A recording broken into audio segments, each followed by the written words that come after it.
मुझे एक लड़की पसंद आ गई। वो बहुत ही खूबसूरत थी। मैं उसको पाना चाहता था। मुझे उससे प्यार हो गया था। मैं उससे शादी करना चाहता था। मैंने उस लड़की को 2-3 बार अपने दिल की बात भी बताई, लेकिन वो बिना जवाब दिए ही चली जाती थी। जब मैं ना माना तो उसने मुझे एक रात मिलने के लिए बुलाया और मेरे हाथ पकड़कर ऐसी जगह ले गई जहां अच्छे और शरीफ लोग कभी नहीं जाते, और वहां ले जाकर मेरे सामने ऐसा काम किया जिसे देखकर मुझे ऐसा लगा जैसे मेरे शरीर से मेरी आत्मा ही निकल गई हो। ऐसा मैं कभी सोच भी नहीं सकता था। कॉलेज जाते वक्त रोजाना मुझे एक लड़की बस में दिखाई देती थी। उसकी बड़ी बड़ी आंखों ने मुझे अपना दीवाना बना लिया था।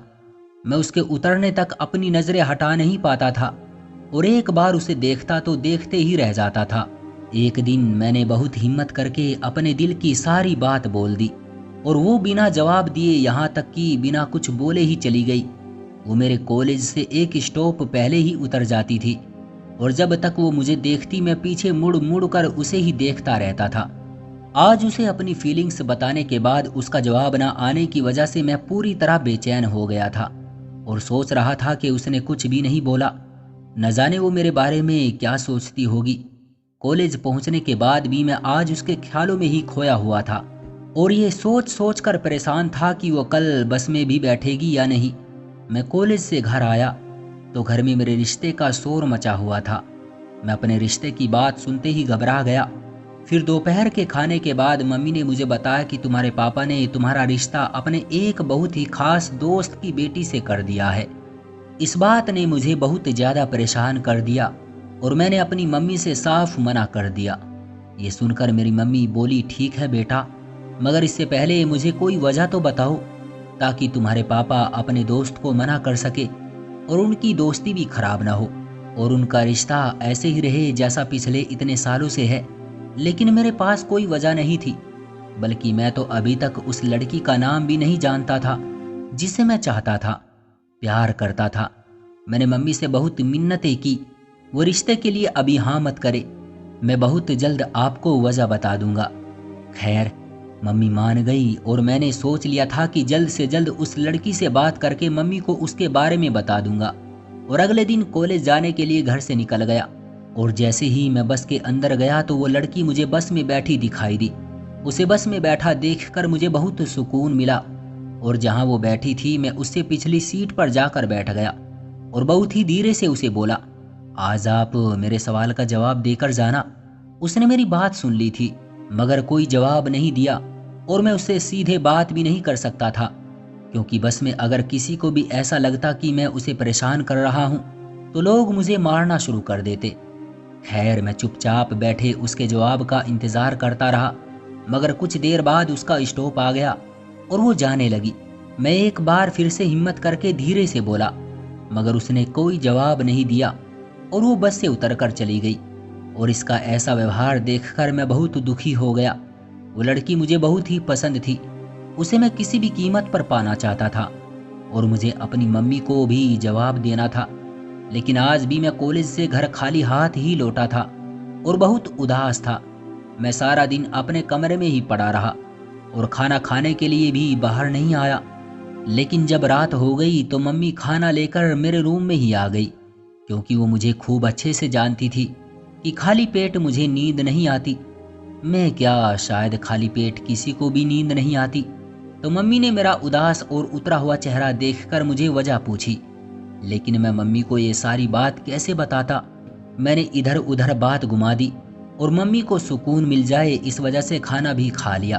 और मम्मी के जाने के बाद अपने दोस्त को फ़ोन मिलाया और उससे सारी बात बताई, तो उसने मुझे उस लड़की का पीछा करने के लिए बोला, और कहीं सुनसान जगह देखकर उससे बात करने को बोला।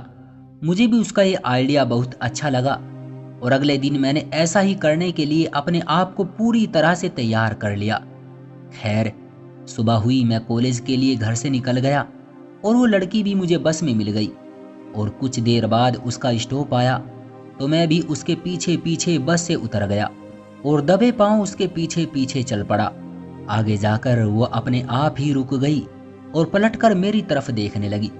इसे बहुत अच्छे से पता था कि मैं इसका पीछा कर रहा हूँ, लेकिन वो शायद खुद ही ऐसी जगह आकर रुक गई जहाँ कोई नहीं था।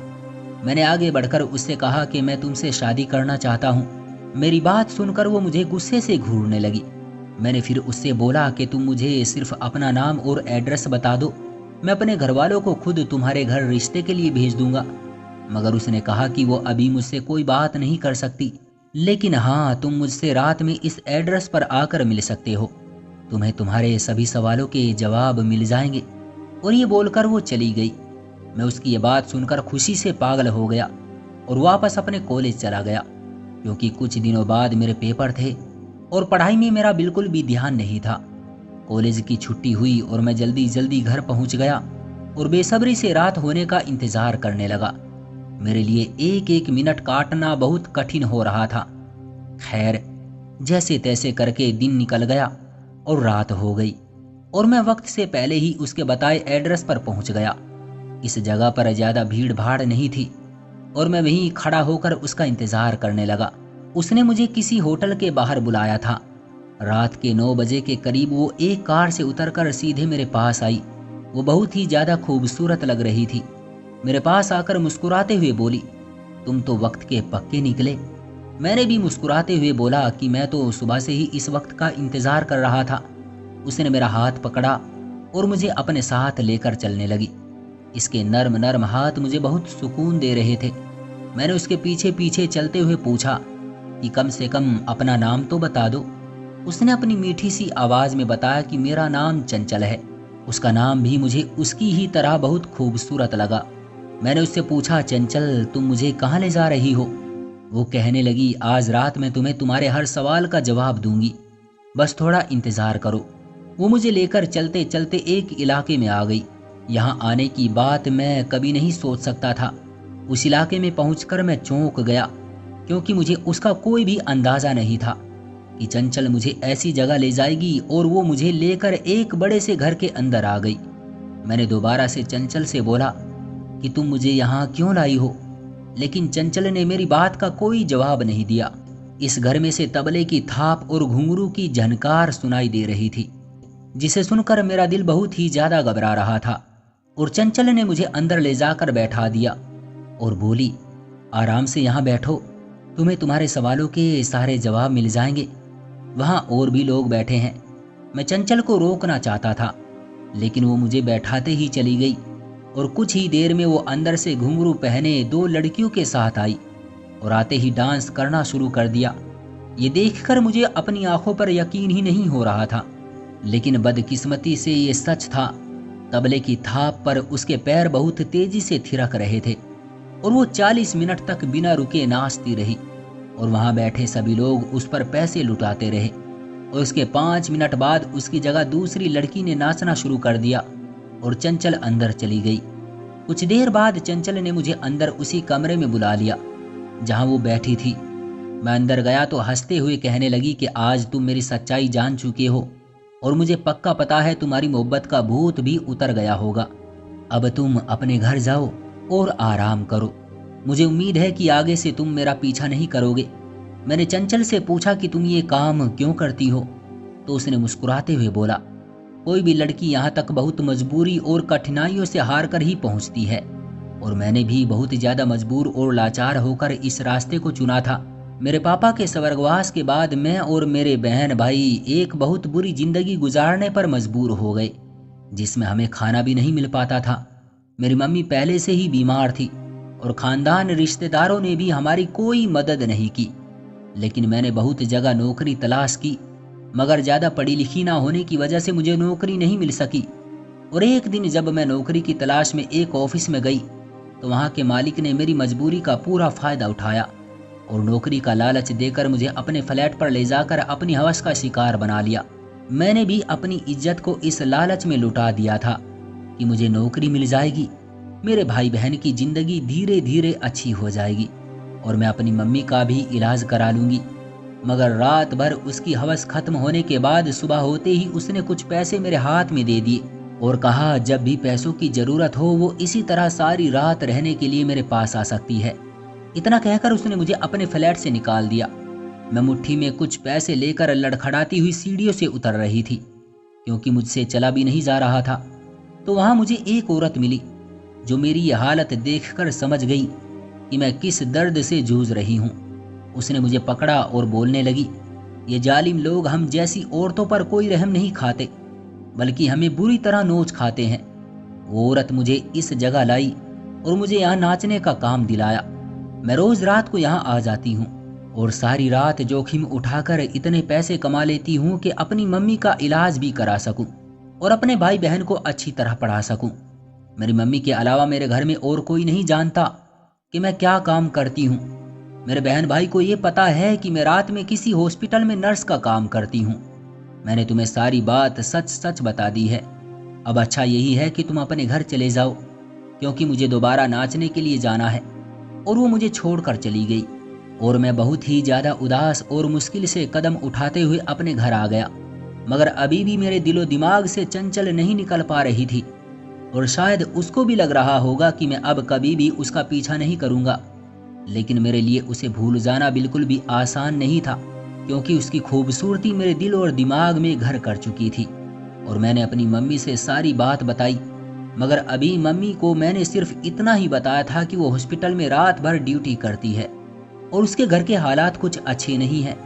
वो लोग बहुत गरीब हैं। लेकिन मम्मी ने पूछा, इस बात से कोई फर्क नहीं पड़ता, बस लड़की तुझे पसंद तो है ना, यही काफी है।